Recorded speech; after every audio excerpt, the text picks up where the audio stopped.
अस्सलामुअलैकुम, आप देख रहे हैं प्रोग्राम रिपोर्ट कार्ड। मैं हूं मुबश्शिर हाशमी। नाज़रीन, खैबर पख्तूनख्वा असेंबली के 9 मुंतखब अरकान ने हलफ उठा लिया है, जबकि इस दौरान ऐवान में बदनज़मी देखने में आई। KP के असेंबली में लीगी रुकन सोबिया शाहिद हाथ में घड़ी लेकर असेंबली हॉल पहुंची और इस दौरान असेंबली में मौजूद PTI कारकुनों ने उन पर खाली बोतल, जूता, बॉल पेन और लोटा फेंका। शदीद नारेबाजी भी की, जबकि इस मौके पर PTI के नामजद वज़ीर आला अली अमीन गंडापुर भी असेंबली में मौजूद थे। इससे कबल माजी में अली अमीन गंडापुर के रवैये को देखते हुए उनकी नामजदगी पर तहफ़्फ़ुज़ात का इजहार किया जा रहा था। पैनल में आज हमें ज्वाइन करें सीनियर सहाफ़ी तज़ियाकार सलीम साफ़ी साहब, शहजाद इकबाल साहब, रीमा उमर साहिबा, फ़खर दुरानी साहब। साफ़ी साहब, आपसे आगाज़ करेंगे और आज का सवाल यह है कि क्या अली अमीन गंडापुर की बतौर वज़ीर आला नामजदगी खैबर पख्तूनख्वा के लिए बेहतर साबित होगी? आपकी बड़ी गहरी नज़र है खैबर पख्तूनख्वा की सियासत पर, क्या तज़िया है आपका? देखिए, एक तो ये है कि खैबर पख्तूनख्वा के लोगों ने उनको वोट दिया है और इमरान ख़ान को मैंडेट दिया था, तो अब इमरान ख़ान की मर्ज़ी है, वो जिसको भी उनके सिरों पे बिठाना चाहते हैं बतौर वज़ीर आला, तो ये उनका हक़ है और उस पर हमें कोई एतराज़ नहीं करना चाहिए। जहाँ तक अली अमीन गंडापुर का ताल्लुक़ है, तो अली अमीन गंडापुर की शख्सियत के भी दो पहलू हैं। एक तरफ ये कि वो हुकूमत के उमूर से नावाकिफ़ नहीं है। उनके वालिद साहब, जिनका अभी कुछ ही अर्सा कबल, बल्कि जिस दिन उनकी नॉमिनेशन हो रही थी तो उनकी रहलत हो गई, उनके वालिद साहब रिटायर्ड मेजर थे और वो भी निगरान वज़ीर रहे थे। फिर अली अमीन गंडापुर को पहले सूबाई वजारत का तजुर्बा था, फिर वफाक में वो उमूर कश्मीर के वज़ीर रहे। तो तजुर्बा तो अब बहरहाल 2 मरतबा वज़ीर रहने के बाद उनको खातिर खा तजुर्बा भी हासिल हुआ है। और ऐसा भी नहीं है कि कोई अनपढ़ हैं, पढ़े लिखे भी हैं, आला तालीमी इदारों से पढ़े हैं। तो एक तो उनकी शख्सियत का ये पहलू है।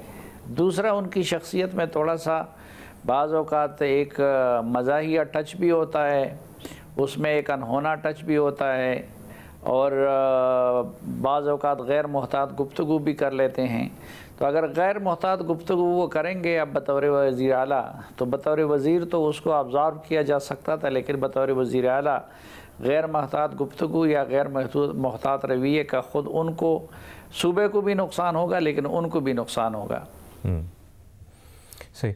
रीमा, जो साफ़ी साहब भी गुफ्तगू कर रहे हैं और हमने माजी में देखा है कि अली अमीन गंडापुर के रवैये को देखते हुए उनकी जब नामजदगी, उनका जब नाम सामने आया था तो बहुत तहफ़्फ़ुज़ात का इजहार किया जा रहा था। अब जबकि वो संभालने लगे हैं मनसब, अली अमीन गंडापुर की बतौर वज़ीर आला नामजदगी को आप कैसे देख रही हैं? जी शुक्रिया मुबश्शिर, मैं साफ़ी साहब से एग्री नहीं करती। मेरा ख्याल है एज एन एनालिस्ट या as a citizen of Pakistan, दोनों तरह से अगर मैं जज करूं उनकी नॉमिनेशन को और इसके बारे में सोचूं कि वो KP के चीफ मिनिस्टर होंगे, तो मुझे तो खौफ आता है और मैं बहुत सोच समझ के ये सख्त अल्फाज इस्तेमाल कर रही हूँ, क्योंकि मैंने उनकी स्पीचेस, उनकी बातचीत बहुत अरसा फॉलो की है, उसको सुना है, उसको समझने की कोशिश की है। और मैं नहीं कहूँगी वो सिर्फ गैर मुहतात अल्फाज का उनका चुनाव करते हैं या गुफ्तगू करते हैं, मैं कहूँगी कि वो नफ़रत अंगेज़ गुफ्तगू करते हैं, ख़ास तौर पे सिन्फ, जिन्स और मज़हब के ऊपर। उन्होंने अपनी कैंपेन पे जिस तरह की बातें की हैं, वो मेरा नहीं ख्याल पाकिस्तान में किसी और सियासतदान ने इस तरह की बात की है चार्ज्ड क्राउड्स के सामने। और ख़ास तौर पे वो निशाना तब बनाते थे मरियम नवाज शरीफ को, उनकी शक्ल, उनकी अपीयरेंस के बारे में बात करते थे, इल्ज़ाम लगाते थे कि टैक्स पेयर्स के टैक्सेस का चोरी का पैसा उन्होंने अपने ऊपर लगाया है। ये कहते थे कि ये आपकी खूबसूरती है, हम वापस लेंगे, हम छीनेंगे। और चार्ज क्राउड जो है वो चांट कर रहा है, तालियां बजा रहा है, और ये सिर्फ एक बार नहीं, बार बार वो इस तरह की बातचीत करते थे। तो ये मेरी नज़र में नफ़रत अंगेज़ गुफ्तगू है, ये नफ़रत अंगेज़ बयानात हैं और मेरा नहीं ख्याल इनको इतनी आसानी से अब्ज़ॉल्व किया जा सकता है या नज़रअंदाज किया जा सकता है। हिंदू कम्युनिटी के बारे में भी वो इस तरह की बातचीत करते थे कि मैं रिपीट नहीं करना चाहूँगी TV पे, वो इस कदर नफ़रत अंगेज़ बातचीत थी। तो as a citizen of Pakistan अगर मैं उनकी नॉमिनेशन देखूँ तो मुझे खौफ आता है। लोग इसको इस तरह जस्टिफाई करते हैं कि हमारी सियासत में तो सभी ऐसे हैं, वो वाहिद शख्स तो नहीं है। मैं अगेन रिपीट करूंगी कि ऐसा नहीं है। बाय एंड लार्ज हमारी सियासत में लोग इस तरह की हदें पार नहीं करते जो अली अमीन गंडापुर साहब ने अपनी स्टेटमेंट्स में, अपनी रैलीज में जिस तरह की बात की है। तो मैं कहूंगी वो एक्सेप्शन है, शायद वाहिद शख्स ना हो। कुछ लोगों की होती हैं इश्यूज जिनके बारे में वो बहुत ज्यादा एक्सट्रीम्स में चले जाते हैं, लेकिन बाय एंड लार्ज अली अमीन गंडापुर एक एक्सेप्शन है। उन जैसे कुछ ही लोग होंगे, ऐसा नहीं है कि हमारी सियासत में सब सियासतदान ऐसे हैं। तो मेरी नजर में वो स्टैंड आउट करते हैं और उन्हें वजीर आला नॉमिनेट किया गया है, इसकी वजह है। और सोचना चाहिए क्या बाकी चीजें जो कॉम्पनसेट करती हैं क्या इस तरह की जो वो नफरत फैलाते हैं उसको। दूसरी बात साफी साहब ने कही, मैं इसको पे रिस्पॉन्ड करना चाहूंगी कि इमरान खान साहब की वो चॉइस है और खैबर पख्तूनख्वा के सिटीजन्स जो शहरी हैं उन्होंने उनको वोट दिया, तो हम उस पर एतराज नहीं कर सकते। विद रिस्पेक्ट मैं इससे एग्री नहीं करती। जो भी नॉमिनेशंस होती हैं, जो भी फैसले होते हैं, जो इस तरह की पोजीशंस के ऊपर होते हैं और इस तरह की पोजीशंस के बाद आने के बाद लोग लेते हैं, एज सिटीजन्स ऑफ पाकिस्तान हमारा हक बनता है कि हम उस पर सवाल उठाएं, हम उस पर तनकीद करें, हम उस पर जो हमारे हुक्मरान हैं उनको अकाउंटेबल ठहराएं। ऐसा नहीं हो सकता हम कहें कि इमरान खान साहब का फैसला है, हम सबको उस पर बस खामोश रहना चाहिए, एक्सेप्ट करना चाहिए। मैंडेट एक्सेप्ट करना चाहिए। वो एक फैक्ट है कि खैबर पख्तूनख्वा की आवाम ने बहुत एक ऑलमोस्ट यूनानिमसली पीटीआई को, इमरान खान साहब को सपोर्ट किया है। लेकिन अब वो फैसले क्या करेंगे उस पे ऐसा नहीं है कि हमें एक्सेप्ट करना है कि उनके सब फैसले ठीक हैं। आइन हमें ये हक देता है कि हम उन पे तनकीद करें, उन पे अकाउंटेबल ठहराए लोगों को। तो मैंडेट एक्सेप्ट करने का ये मतलब नहीं है कि उसके बाद जो भी फैसले होंगे उस पे हम कोई बात नहीं कर सकते। आखिरी चीज ये कि मैंने सुना है, मैं एक्सपेक्ट करती थी कि इस फैसले पे ज्यादा तनकीद होगी, लेकिन मैंने देखा बहुत ही इस तरह की विशी वॉशी बातें की जा रही थी कि हमारे तो दोस्त हैं, हमारे तो भाइयों जैसे हैं, उनके और भी पहलू हैं शख्सियत के, सो ऑन। मेरा नहीं ख्याल आप इस तरह की बातों को ऐसे कंडोन कर सकते हैं। बहुत से लोग ये भी कहते हैं आपको देखने की जरूरत है कि पीटीआई ने क्यों उन्हें शायद उनको ऐसे ही शख्स की जरूरत है। मैं एज एन एनालिस्ट या एज ए सिटीजन जब उनको सोचूंगी कि उनकी नॉमिनेशन का पाकिस्तान पे क्या इफेक्ट पड़ेगा, specially since chief minister Punjab Maryam Nawaz हैं और ये ऐसे शख्स केपी के चीफ मिनिस्टर बनेंगे जो ऐसी उनके बारे में बातें करते थे। मैं उसके बारे में सोचूंगी कि इसका इम्पैक्ट क्या होगा। और मेरा सिर्फ एक ही पर्सपेक्टिव नहीं हो सकता कि पीटीआई ने उन्हें क्यों चुना है। मैं एज ए सिटीजन अपना पर्सपेक्टिव शेयर करूंगी और उस पर मेरा ख्याल है बहुत से लोग जज्बाती हो जाते हैं और वो कहते हैं आप ये क्यों कर रहे हैं, आपको इसे तनकीद नहीं करनी चाहिए। बट मेरी नजर में बहुत ज्यादा तनकीद जितनी हुई है उससे ज्यादा होनी चाहिए। ये कोई मामूली बात नहीं है, इसको हमें नॉर्मलाइज नहीं करना चाहिए कि वो शख्स जो ऐसी नफरत अंगेज बयानात देता है वो अब एक सूबे का चीफ मिनिस्टर होगा। इस पे तशवीश तो होनी चाहिए अगर आपको खौफ नहीं आता मेरी नजर में। सही। इससे पहले कि हम फखर दुरानी के तरफ यही सवाल सामने रखें, साफी साहब आप कुछ ऐड करना चाह रहे हैं? जी, मैं तो ये अर्ज़ करना चाह रहा था कि मेरा कतन मतलब ये नहीं था कि कोई ये बेहतरीन चॉइस है और इससे बेहतर कोई चॉइस नहीं हो सकता था। मैं समझता हूँ कि खैबर पख्तूनख्वा के लोगों का चॉइस भी ठीक नहीं था उनके अपने हालात के लिहाज से, और फिर शायद वज़ीर आला का चॉइस भी कोई आइडियल चॉइस नहीं था। लेकिन जैसा करोगे वैसा भरोगे। मैं उसी के मकूले के मजाक ही कह रहा था कि खैबर पख्तूनख्वा के लोगों ने अब उनको वोट दिया है, तो फिर इमरान खान साहब का तो हमेशा से इसी तरह के नॉमिनेशन होते हैं। आपने देखा था कि आज़ाद कश्मीर के वज़ीर आज़म किस तरह के बंदे को बनाया गया था। आपने देखा था कि पंजाब जैसे सूबे के वज़ीर आला को किस तरह बनाया गया था, या ख़ुद खैबर पख्तूनख्वा के वज़ीर आला महमूद ख़ान को किस तरह बनाया गया था। मैं कम अज़ कम महमूद ख़ान से जब मुआजना करता हूँ तो महमूद ख़ान के मामले में शायद अली अमीन गंडापुर ज़्यादा समझदार और ज़्यादा फ़ाल होंगे। बाकी उनके लैंग्वेज का मसला है, उस पर मुझे कल भी एतराज़ था। मसलन मेरे साथ प्रोग्राम में एक मरतबा उन्होंने कह दिया था कि कुलभूषण यादव को तो इन्होंने रिहा कर दिया है। हालांकि कुलभूषण यादव किसको पता नहीं था कि वो पाकिस्तान में था और वो उमूर कश्मीर और शमाली इलाक़ाजात के वज़ीर थे। इसी तरह उस इंटरव्यू में उन्होंने एक और बात ये कही थी कि उनको ये मालूम नहीं था कि हेग कहाँ पे है और या आलमी अदालत इंसाफ कहाँ पे है और मुकदमे कहाँ पे चलते हैं, कहाँ पे नहीं चलते हैं। तो ये सारी चीज़ें अपनी जगह पे थी।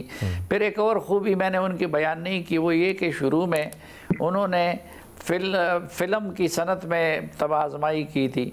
तो वहाँ पे तो वो सुपरस्टार नहीं बन सके, तो इसी तरह बाज़ वक़्त वो सियासत में भी मौला जट का किरदार अदा करते हैं। सही, हमें याद है वो जो प्रोग्राम में आपसे जो उनकी गुफ्तगू हुई थी। फ़खर दुरानी साहब, एक राय ये भी है, जैसा रीमा भी कह रही हैं, कि पीटीआई वाले इस तरह डिफेंड करते हैं कि हमें तो सूबा चलाने के लिए या पार्टी को डिफेंड करने के लिए ऐसी शख्सियत को नामजद करवाना था। आपको क्या लगता है, क्या अली अमीन गंडापुर बतौर वज़ीर आला उनकी नामजदगी खैबर पख्तूनख्वा के लिए बेहतर साबित होगी या नहीं? मुबशर साहब, मेरा ख्याल है कि ये जो अली अमीन गंडापुर साहब हैं, ये पीटीआई की एक हॉकिश जो टीम है, ये उसके रूह रवां में से एक है। हमेशा से इनका जो एक मौक़िफ़ होता है वो बड़ा सख्त होता है, और वो किसी, चाहे वो मामले से हो, चाहे वो अपने मुखालफीन के हवाले से बड़ी ऐसी ज़ुबान इस्तेमाल करना कि जो नाज़ेबा होती है, उसके साथ साथ जो अपने सियासी मुखालफीन के साथ साथ बाकी भी ओवरऑल उनका कोई कंडक्ट जो है वो उस पर काफ़ी सारे क्वेश्चन उठे। जब इनकी नॉमिनेशन हुई बतौर चीफ मिनिस्टर खैबर पख्तूनख्वा के हवाले से, तो काफ़ी लोगों ने सवाल उठाया कि ये, क्योंकि सानिया जो 9 में है, उनके जो चंद एक अहम किरदार थे उनमें से एक थे, तो इमरान खान ने दरअसल इनको नॉमिनेट करके ये एक पैगाम दिया है कि वो कन्फ्रंटेशन की जो पॉलिसी है उसको जारी रखेंगे, और मसालेहत या जो रिकन्सिलिएशन के हवाले से वो कोई इस तरह का उनका कोई सोच नहीं है। तो इस सवाल के बाद फिर ये भी सोचा जा रहा था कि शायद इमरान खान जो अपनी ये नॉमिनेशन है वो उसको वापस ले लेंगे, ऐसा नहीं हुआ। अब उसके बाद ये फाइनल आज असेंबली का सेशन भी शुरू हो गया है, लेकिन अगर इस नॉमिनेशन के दौरान और आज के दिन के दरमियान जो एक पीरियड है उसमें इनके जो बयानात हैं वो देखें, तो मैं ये समझता हूँ कि शायद ये पीटीआई ने अपनी जो एक पॉलिसी थी उसको दोबारा से रिव्यू किया है। इनके बयानात वो जो पहले एक हॉकिश के तौर पे आते थे, जो अपने मुखालफीन को बर्दाश्त ना करने वाले होते थे, अब वो इसमें मैं ये देख रहा हूँ कि ये कोई तब्दीली आई है। अली अमीन गंडापुर हो चाहे या उसके साथ साथ जो पीटीआई के दीगर रहनुमा हैं, चाहे वो शेर अफजल मरवत जैसे हों, तो ये मुझे एक ऐसा पॉलिसी शिफ्ट नजर आ रहा है पीटीआई की जो सोच है और पॉलिसी है ओवरऑल उसमें। लेकिन कहीं ऐसा तो नहीं कि उस वक्त वो इक्तदार में थे, अब वो इक्तदार में नहीं रहे और मुश्किलात का सामना करने? नहीं, मुझे ये लगता है कि ये इनको शायद रियलाइज़ हो गया है कि अब क्योंकि इनको सूबे में हुकूमत मिल गई है, ख़ासतौर पे अली अमीन गंडापुर को, तो ये जो कन्फ्रंटेशन की पॉलिसी है इससे सूबे की आवाम का पेट नहीं भरेगा।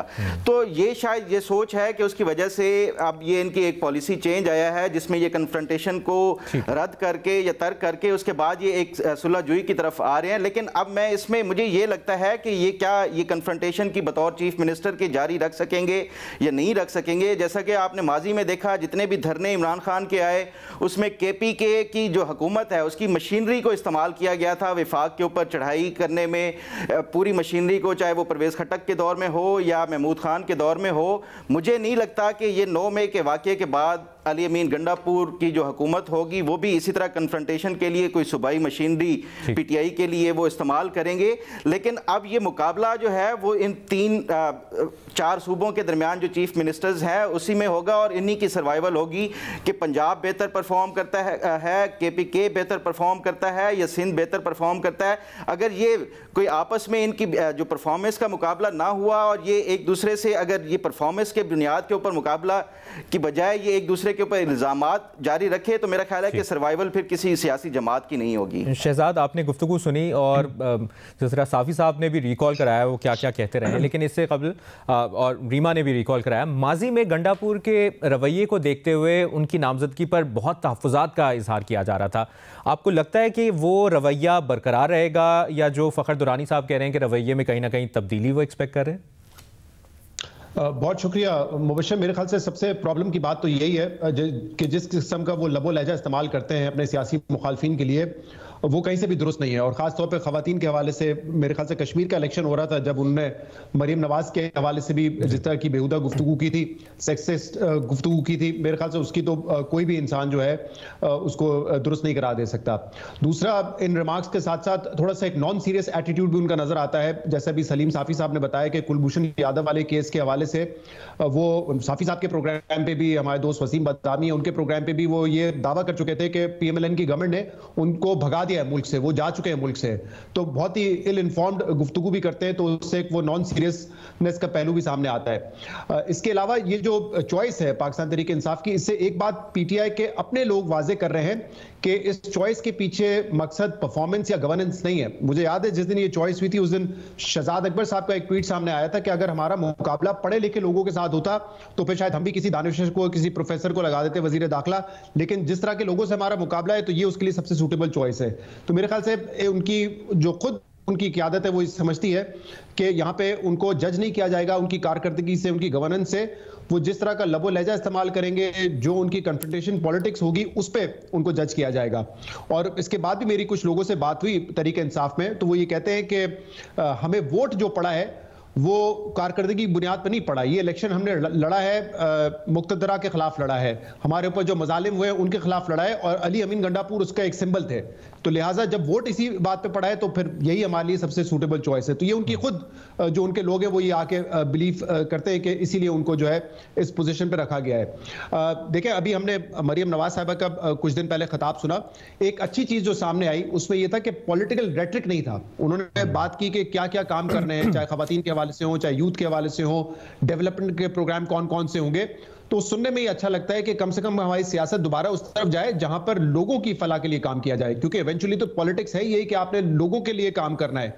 लेकिन हमने देखा है पाकिस्तान की जो सियासत पिछले कुछ अरसे में रही है, ये फैक्टर तो माइनस हो गया है। अब ज्यादा चीज ये मैटर करती है कि आपका सियासी बयानिया क्या है, कि आप एस्टैब्लिशमेंट के खिलाफ इलेक्शन लड़ रहे हैं या उनके हक में लड़ रहे हैं। ये बयानिया और नैरेटिव जो है ये ज्यादा मैटर करने लगा है बनिस्बत इस पे कि कारकर्दगी पे पार्टीज को जज किया जाता।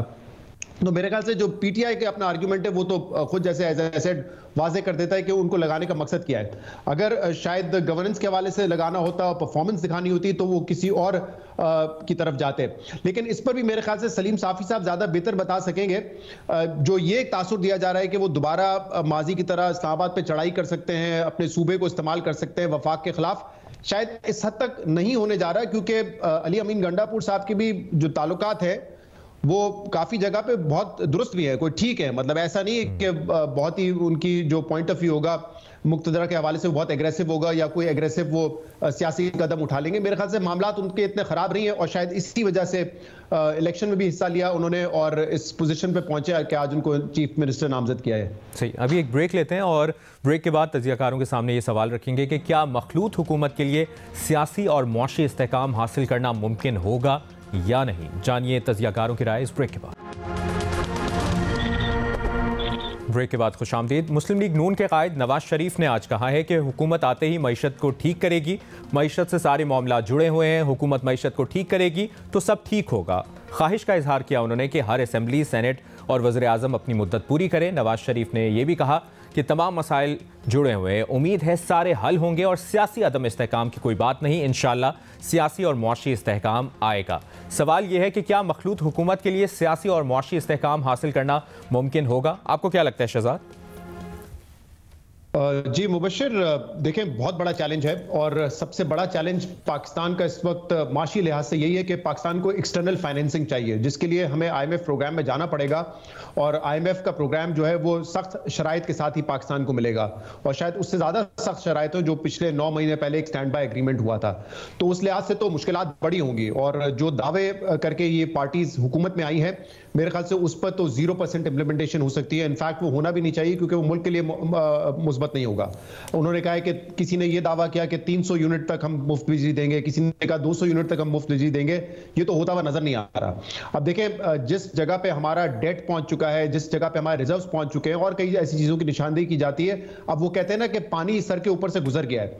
अब पाकिस्तान इस तरह फायर फाइटिंग करके तो सर्वाइव कर नहीं सकता। हमें बड़े माशी रिफॉर्म्स की तरफ जाना होगा जिसमें आपका टैक्सेशन का निज़ाम है उसको आपने बदलना पड़ेगा। आपका टैक्स टू GDP 9.5 या 10% तक रहता है, उससे ज़्यादा नहीं जाता GDP का, उसको बढ़ाना पड़ेगा। और ये वो बातें मेरे ख्याल से मैं बिजनेस रिपोर्टिंग जब कर रहा था कोई 15 साल पहले तब भी यही बातें हो रही थी, आज भी यही बातें हो रही थी।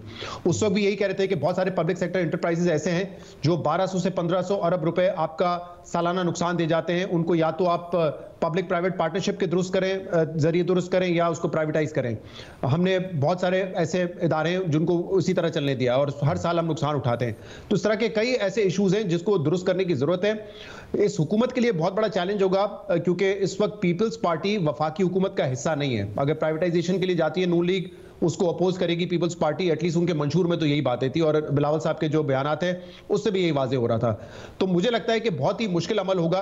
अब IMF ऑब्वियसली है, उसके आपने डायरेक्शंस को पूरा करना है, उसके रहते हुए अगर आपने इस प्लान को सक्सेसफुली कामयाबी से मुकम्मल कर लिया तो मेरे ख्याल से हम एक स्टेबलाइजेशन फेज से तो गुजर जाएंगे, लेकिन इस प्लान में होते हुए रिफॉर्म्स कैसे करेंगे मुझे ये बड़ा मुश्किल नजर आता है। रीमा, आपको क्या लगता है, एक तो यही सवाल कि क्या मखलूत हुकूमत के लिए सियासी और मुआशी इस्तेहकाम हासिल करना मुमकिन होगा, और मखलूत हुकूमत के लिए सियासी और मुआशी इस्तेहकाम के लिए हर असेंबली, सेनेट और वज़ीर आज़म का अपनी मुद्दत पूरी करना कितना ज़रूरी है? मुबशर, असेंबली अपनी मुद्दत क्यों नहीं पूरी करेगी? हम ये गैर यकीनी क्यों फैलाते हैं, मुझे नहीं समझ आती। आखिरी बार कब था? 18वीं तरमीम के बाद तो हमारी असेंबलीज ने अपनी मुद्दत पूरी की है, क्योंकि प्रेसिडेंट यूनिलैटरली तो डिसॉल्व नहीं कर सकते असेंबलीज को। तो क्या होगा? क्या हम एक्सपेक्ट कर रहे हैं कि जो प्राइम मिनिस्टर है वो खुद असेंबली डिसॉल्व कर देंगे, फ्रेश इलेक्शन में चले जाएंगे? वो क्यों करेंगे? तो असेंबलीज की बात तो मुझे नहीं समझ आती। मैं एक्सपेक्ट करती हूँ, उम्मीद करती हूँ कि असेंबली अपनी मुद्दत पूरी करेगी। जहां तक हुकूमत की बात है, मेरा ख्याल है इट्स ओके। हुकूमतें, बहुत से ममालिक ऐसे हैं जहां कोalition गवर्नमेंट्स बनती हैं, वो टूटती हैं, एक और हुकूमत बनती है। ये जैसे हमारे नंबर्स हैं इस वक्त इलेक्शंस के बाद, ये पॉसिबल है कि अलायंसेस मुख्तलिफ बने 5 साल के अंदर। इशू ये है कि क्या जो बेसिक रिफॉर्म्स, जो शुरुआत जिनकी होगी, क्या वो अगली हुकूमत कंटिन्यू करेगी या नहीं करेगी। इस पे अगर एक बेयर मिनिमम अग्रीमेंट हो जाता है पार्टीज का, तो मेरा नहीं ख्याल इससे भी इतना कोई खौफ आना चाहिए हमें कि बीच में हुकूमत मुद्दत पूरी करे ना करे, वजीर आजम मुद्दत पूरी करें या ना करें।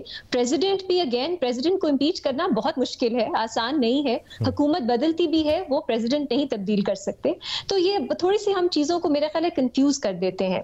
देखिए, आई एग्री, कोलिशन गवर्नमेंट और खासतौर पे ये तो माइनॉरिटी गवर्नमेंट है एक तरह की, इसके लिए बहुत से चैलेंजेस होंगे। लेकिन जस्ट दूसरी तरफ अगर 2/3 हुकूमत आप किसी बन जाती है, एक पार्टी को आप दे देते हैं 2/3 मेजॉरिटी, क्या पाकिस्तान जैसे मुल्क में जहां इतनी डाइवर्सिटी है, जहां हम प्रोविंशियल ऑटोनॉमी है काफी हद तक, वहां क्या हम चाहेंगे कि इस कदर मेजॉरिटी के साथ आपकी जो गवर्नमेंट है इस्लामाबाद में वो ऐसी बैठे कि उनके फैसलों पे कोई अकाउंटेबिलिटी ही ना हो? तो मेरे लिए तो ये भी एक स्केरी प्रोस्पेक्ट है। सो मेरा ख्याल है अगेन मेजॉरिटी गवर्नमेंट्स की और माइनॉरिटी गवर्नमेंट्स के अपने अपने फायदे हैं, अपने अपने नुकसानात हैं। मैं इस वक्त, क्योंकि अभी हुकूमत बननी है, शुरुआत है, मैं तो कहूँगी उम्मीद करनी चाहिए बेहतरी की। इतना ज्यादा खौफ गैर यकीनी ऑलरेडी है, हमें मजीद उसमें इजाफा नहीं करना चाहिए प्योरली स्पेकुलेशन की बेसिस पे। क्योंकि अगर हमने स्पेकुलेट ही करना है, अगर 2/3 मेजॉरिटी के साथ भी हुकूमत बने, मैं सोचूं कि 18वीं तरमीम खतरे में ना हो, मैं सोचूं कि अगर प्राइवेटाइजेशन है उसके ऊपर कोई अकाउंटेबिलिटी ना हो, ये सब जो फैसले हैं इसके ऊपर बेहतर है कि एक और पार्टी है जिसका मुख्तलिफ आइडियोलॉजी है, मुख्तलिफ पर्सपेक्टिव से आती है, वो उस पर कोई चेक्स एंड बैलेंसेस रख सके। ये भी एक पर्सपेक्टिव हो सकता है कोलिशन या माइनॉरिटी गवर्नमेंट्स पे। बाकी मैं कहूंगी हुकूमत मुद्दत पूरी करे या ना करे, एक जो बात हो रही है चार्टर ऑफ इकोनॉमी की कि सब पार्टीज एक बेयर मिनिमम एजेंडा पे एग्री करें, वो ज्यादा अहम है। क्योंकि मेरे लिए बहुत से ऐसे ममालिक हैं जहां हुकूमतें बनती रहती हैं, उससे पूरा मुल्क जो है उसमें इस तरह नहीं होता कि ऐसा हो कि पूरा केओस आ जाए, फिर भी जो रोजमर्रा का काम है वो होता रहता है। सो आई थिंक ये भी एक पर्सपेक्टिव है जिसको देखना चाहिए। बिल्कुल। साफी साहब और फ़खर दुरानी साहब की इस सवाल पर क्या राय है, क्या तज़िया है, जानिए इस ब्रेक के बाद। ब्रेक के बाद एक बार फिर आपको खुशामदीद कहेंगे। साफी साहब, आपको क्या लगता है, एक तो मुस्लिम लीग नून के कायद नवाज शरीफ ने जो बयान दिया है, क्या मखलूत हुकूमत के लिए सियासी और मुआशी इस्तेहकाम हासिल करना आसान होगा? देखिए, ये जो इससे पहले बात हुई कि हम अगर एक तरफ से देखें तो हमें ये सेटअप अदम इस्तेहकाम की अलामत नज़र आएगी, लेकिन अगर एक दूसरे हवाले से देखें तो हमें ये एक मुस्तहकम निज़ाम की अलामत नज़र आता है। मसलन हम लोग सिर्फ ये सोचते हैं क्या मुस्तहकम हुकूमत हम किसे कहेंगे, वो जिसके पास 2/3 मेजॉरिटी हो या सिंपल मेजॉरिटी हो, लेकिन पाकिस्तान में तो फिर ये ख़तरा पैदा होता है कि वो हुकूमतें बेमुहार हो जाती हैं और बेलगाम हो जाती है, उनका इस्टेब्लिशमेंट के साथ भी टसल आ जाता है। लेकिन अगर पहले से एक ऐसी हुकूमत है कि जिसके साथ बाकी इत्तेहादी भी हैं, जिन पे एक चेक भी है, तो उल्टा ये इस्तेहकाम की अलामत भी हो सकता है। फिर आप ये देखें कि एक ऐसा निज़ाम बन गया है जिसमें हर एक के स्टेक्स हैं। पीपल्स पार्टी को सिंध में हुकूमत मिल गई है, बलूचिस्तान में भी पीपल्स पार्टी हुकूमत फार्म कर रही है, पंजाब में मुस्लिम लीग नून की हुकूमत है, खैबर पख्तूनख्वा में PTI की हुकूमत बन गई है, मरकज़ में मुस्लिम लीग नून की with the backing of Peoples Party बन गई है। और ये भी खुशाइंद बात है कि PTI की सूरत में एक तगड़ी अपोजिशन उसके सामने मौजूद रहेगी। तो मैं तो इसको कोई वजह नहीं समझता कि ये गैर मुस्तहकम हुकूमत होगी या फिर ये कि इसको जल्दी चलता किया जाएगा। उन दोनों की तो मुझे सरदस्त कोई जवाज़ नज़र नहीं आते। कल के बारे में कोई कुछ भी नहीं कह सकता।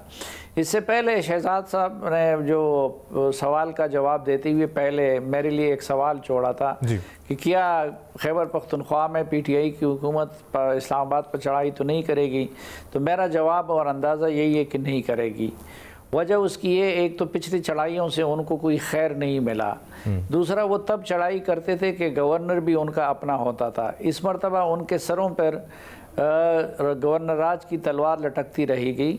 और मेरा अंदाज़ा ये है, एक तो जिस तरह शहजाद साहब ने कहा, तो मेरे भी वही सोच है अली अमीन गंडापुर साहब के बारे में कि कहीं ना कहीं वो राब्ते में भी थे। इतने ज़्यादा वो मोस्ट वांटेड पे लोगों की फहरिस्त में शामिल नहीं है जितना कि ख्याल किया जाता है। और दूसरा ये उनको कन्वे किया गया है कि अगर इस्लामाबाद पे चढ़ाई वगैरह और इस तरह के मामलात होंगे तो फिर उसका नतीजा गवर्नर राज होगा, और गवर्नर राज की सूरत में फिर वो काम नहीं कर सकेंगे। तीनों तजियाकारों की राय आपने जानी। फ़खर दुरानी साहब, आपको क्या लगता है, आपकी क्या राय है? मुबशर, मेरा ख्याल है कि एक मईशत की जो मुस्तहकम करने के लिए आपको एक्सटर्नल फाइनेंसिंग की ज़रूरत होगी और उसके लिए IMF के पास आपको जाना होगा, क्योंकि अप्रैल में एक्सटेंड जो है IMF का प्रोग्राम ये ख़त्म हो रहा है, नए मुआहदे के लिए जाना होगा। अब IMF के साथ जो मुआहदा कर रहे हैं या बातचीत करते हैं पाकिस्तानी हुकाम, उनमें से कुछ से मेरी बात हुई, वो ये कहते हैं कि IMF के दो इसमें है, एक पॉलिसी जो डिपार्टमेंट है और एक जो मिडल ईस्टर्न डिपार्टमेंट है। पॉलिसी डिपार्टमेंट ये चाहता है कि पाकिस्तान जो रिफॉर्म्स हैं अपनी मईशत में वो लाने के लिए बिल्कुल भी तैयार नहीं है, तो इसलिए इसको छोड़ दिया जाना चाहिए और इनको डिफ़ॉल्ट होने दिया जाना चाहिए। जबकि जो इनका मिडल ईस्टर्न वो है डिपार्टमेंट है, वो ये कहता है कि नहीं, पाकिस्तान में रिफॉर्म्स हो सकते हैं और इस हवाले से एक विल भी है इसके जो हुकाम है उनके हवाले से, तो हमें इनको वो करना चाहिए। अब ये दो राय के बाद अब पाकिस्तान की जो हुकूमत है ये जाएगी IMF के पास। अब पहले तो ये है कि हमने ये डिसाइड करना है कि हमारा फाइनेंस मिनिस्टर कौन होगा। क्या वो डार साहब होंगे, क्या वो औरंगज़ेब साहब होंगे, या शमशाद अख्तर साहिबा होंगी। शमशाद अख्तर साहिबा जो है वो उनकी गुडविल है, मुक्तदीरा के हवाले से भी उनकी बात भी मानती हैं और उन्होंने ये जो IMF का एक प्रोग्राम था वो भी लेके दिया, लेकिन यही एक उनकी आउटपुट नज़र आई है जो पिछले 6 माह में थी, उसके अलावा वो कोई डिलीवर नहीं कर पाई। अब जो डार साहब हैं उनके पास हमेशा से IMF की बजाय वो प्लान B भी होता है कि मैं IMF के जाने की बजाय प्लान B की तरफ जाऊंगा। अगर वो प्लान B की तरफ गए कि हमने पॉलिटिकल जो पार्टी है हुकूमत में आई है उसको भी बचाना है, उसकी साख भी बचानी है, आवाम को रिलीफ भी देना है, पेट्रोल भी सस्ता करना है, बिजली भी सस्ती करनी है, तो फिर IMF का जो है आपके साथ मुआहदा मुश्किल है। और फिर अगर IMF की तरफ जाते हैं तो फिर आवाम को रिलीफ मिलना मुश्किल है। तो ये दोनों सूरतों में मुझे ऐसे लगता है कि जो मुस्लिम लीग नून की हुकूमत होगी इत्तेहादी, ये आगे इनके कुआं है पीछे खाई है। अब इससे बचा कैसे जा सकता है? उससे बचने के जो रिफॉर्म्स हैं वो कोई भी जो सियासी हुकूमत आती है वो कोई भी रिफॉर्म्स की तरफ नहीं जाती, क्योंकि रिफॉर्म्स ना करना मुश्किल है, उनको रिफॉर्म्स करना या रिफॉर्म इंप्लीमेंट करना बड़ा मुश्किल हो जाता है। अब इसमें जो मेरी मुख्तलिफ लोगों से बात भी हुई और उसके 3 मेन सोल्यूशंस हैं जिसके ज़रिए हम रिफॉर्म्स ला सकते हैं। एक तो मैं अभी देख रहा था NFC अवार्ड के ज़रिए जो पाकिस्तान ने अभी पिछले 6 महीने में विफाक ने सूबों को 24 अरब रुपए दिए हैं, चारों सूबों को। अब NFC का जब अवार्ड मिलता है तो सूबे, क्योंकि उनको पैसा खुला मिल रहा होता है तो वो टैक्स रिफॉर्म्स नहीं लाते, वो एग्रीकल्चर टैक्स के वो नहीं लाते, दीगर जो टैक्सेस हैं वो नहीं लाते सूबे, क्योंकि उनको पैसा मिल रहा है, तो वो सारा बर्डन जो है वो विफाक के ऊपर आ जाता है। दूसरा जो एक पाकिस्तान में रिफॉर्म्स की ज़रूरत है कि आपने अपनी जितना भी टैक्सेशन के हवाले से शहजाद साहब ने भी बताया कि टैक्सेशन जब तक इम्प्रूव नहीं होगी, हमारा जो ये हम रिलायंस करते रहेंगे IMF के ऊपर या एक्सटर्नल लोन के ऊपर, तो हमें ये टैक्सेशन रिफॉर्म्स की भी ज़रूरत होगी। उसके साथ साथ आपको जो प्राइवेटाइजेशन है, सिक जो यूनिट है, एंटिटीज़ हैं, उनको आपको प्राइवेटाइज करना होगा, क्योंकि अरबों रुपए सालाना जो है इन ये जो नॉन प्रोडक्टिव और सिक यूनिट्स हैं उनके ऊपर खर्च किया जाता है। तो ये तमाम तर जो रिफॉर्म्स हैं अगर जब तक नहीं लाएंगे, आपकी रिलायंस जो है वो एक्सटर्नल उसके ऊपर होगी। बिल्कुल। शहजाद, आप कुछ ऐड करना चाह रहे हैं? कहते हैं कि एक SIFC जो है उसका बड़ा एक स्ट्रॉन्ग किरदार होगा, और बहुत सारे लोग ये भी समझते हैं कि शायद काबीना को वो एम्पावर कर जाएगी। और पहले मेरे खदशात थे कि पता नहीं ये नवाज शरीफ साहब अगर वजीर आजम बनते तो SIFC का मुस्तकबिल क्या होगा।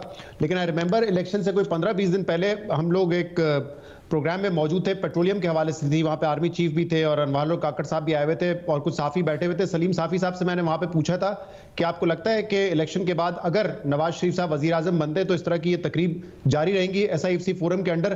तो सलीम साफ़ी साहब ने मुझसे पूछा था कि आपको किसने कहा कि नवाज शरीफ साहब वजीर आजम बन रहे हैं, क्या पता शहबाज शरीफ साहब वजीर आजम बन जाए। साफ़ी साहब कुछ कमेंट करना चाहेंगे आप?